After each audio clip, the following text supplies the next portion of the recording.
Hello everybody, it's Colin with the Knox County Fire Bureau. Today we're out here at the AMR Ambulance Operations Center in West Knox County.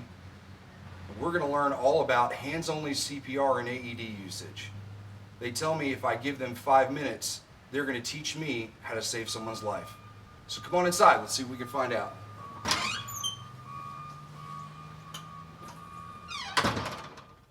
Hi, I'm Nan, And I'm Michael. and we're with AMR Knox County, and we're here today to talk about hands-only CPR. Why is hands-only CPR so important? In the event of a cardiac emergency, it can double or even triple your loved one's chance of survival. So today we're going to learn the steps of hands-only CPR and how to apply and use an AED. If you witness someone collapse, the first thing to do is to make sure the area is safe before helping. Then check for responsiveness by tapping and shouting. If there is no response, call 911 and send someone to get an AED. Then you need to check for breathing by removing the clothes and exposing the chest. If you see no breathing or obvious signs of life, the person needs CPR. So you'll place one hand in the middle of the chest with the other hand over the top.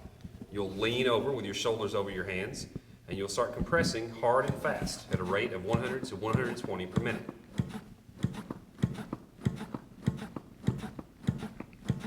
Continue compressions until someone arrives with an AED or a trained rescuer arrives to take over.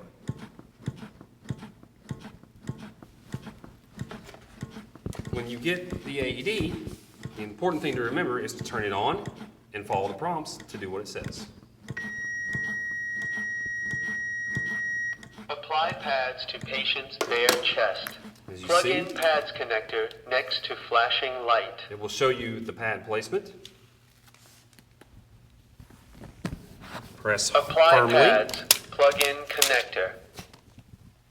Place and press firmly. It's telling me to plug in the connector. Analyzing heart rhythm. Do not touch the patient. Clear.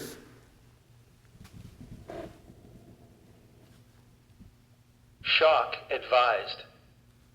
So before we shock, we want to make Charging. sure that no one is touching the patient. Stay clear of patient. Clear? Are you clear? Clear.